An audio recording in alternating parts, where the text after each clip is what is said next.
Halo, assalamualaikum warahmatullahi wabarakatuh. Selamat datang di channelnya PMI Hongkong Pekerja Migran Indonesia.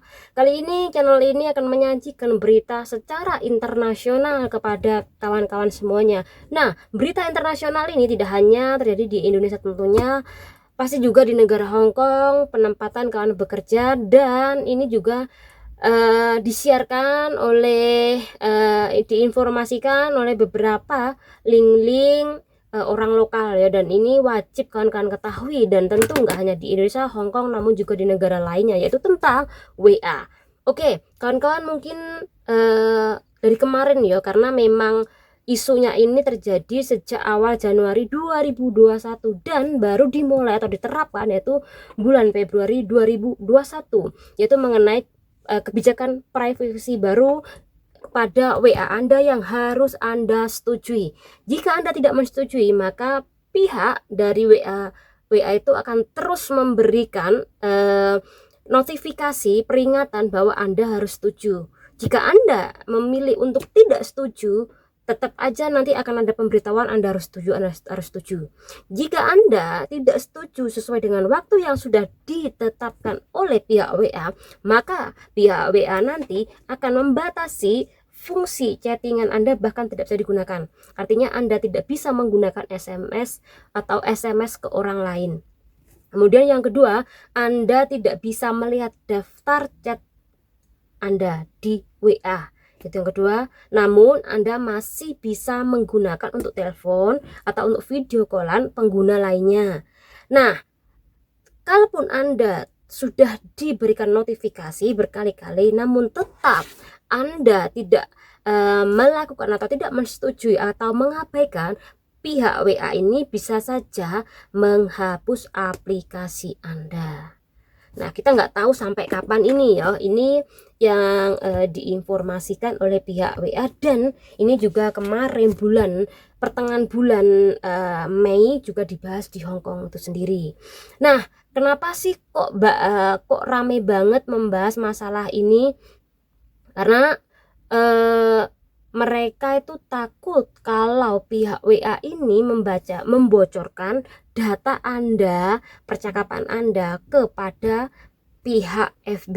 Jadi di WA ini tidak hanya data privasi Anda, tidak hanya percakapan Anda, namun transaksi keuangan Anda pun juga ada kan. Nah, takutnya ini yang akan dibocorkan ke pihak FB. Nah, jika WA ini dibocorkan ke pihak FB ataupun WA ini bekerja sama dengan FB, maka kita tahu tahun 2018 FB ini juga tidak memiliki data keamanan sangat baik sekali.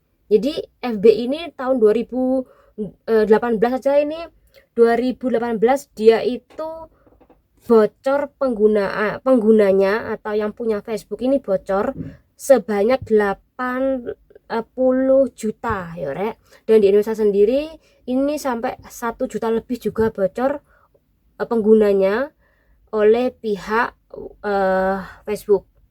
Jadi hal ini kenapa kok mereka takutnya ketika bocor ini secara otomatis banyak orang-orang yang tidak bertanggung jawab menggunakan FB kita sesuka hatinya. Bahkan di dalamnya itu nanti ada sistem marketing di mana orang dari yang mencuri itu memasarkan produk-produk mereka kepada si pengguna FB tadi. Nah, itu yang dikhawatirkan oleh pihak-pihak WhatsApp. Jadi kawan-kawan saya harapkan juga harus tahu informasi ini ya, karena ini saya yakin ya banyak banget kawan-kawan kita yang menggunakan WA. Jadi kawan-kawan pasti akan tahu nanti ada informasi di WA tentang kebijakan privacy baru yang dikeluarkan atau dinotifikasi oleh pihak WA. Anda tahu, oh ini toh kenapa kok banyak orang nggak setuju atau tidak menerima. Namun kalau tidak menerima, nanti risikonya salah satunya adalah pihak pengguna WA ini akan dibatasi. Kemudian juga WA ini berkolaborasi dengan FB, dan nanti FB ini keamanannya nggak baik, nah seperti itu ya. Nanti kan bisa setuju ataupun bisa sharing sama kawan-kawannya lainnya, setuju apa enggaknya sih. Namun untuk saat ini pihak WA masih memberikan keringanan, tapi kita nggak tahu sampai kapan keringanan itu, sampai bulan Juni atau sampai Oktober, kita nggak tahu. Yang pasti ini adalah peringatan ya, karena peringatan ini sebenarnya sudah dimulai atau diharuskan sebenarnya bulan Februari. Kemudian 15 Mei ini akhir dari kebijakan tersebut. Namun sampai saat ini banyak banget pengguna WA ini tidak mematuhi peraturan dari WA. Akhirnya ini diperpanjang lagi. Nah, diperpanjangnya lagi ini kita nggak tahu sampai kapan. Karena memang banyak banget yang menolak hal ini. Jadi tidak hanya di Indonesia, namun di Hong Kong pun juga menolak kebijakan dari WA ini. Oke. Nah, itu adalah salah satu resiko yang bisa kawan-kawan lakukan, ataupun resiko yang ada jika kawan-kawan melakukan pembaharuan kebijakan privacy baru di WA. Kalaupun enggak diupdate, kawan-kawan tahu sendiri bagaimana risikonya. Nah, jadi hal ini juga membuat kita pengguna WA juga pusing ya, karena memang kita tahu ya nggak aman, nggak hanya WA sendiri, namun juga pihak FB sendiri juga nggak aman ya, seperti itu ya.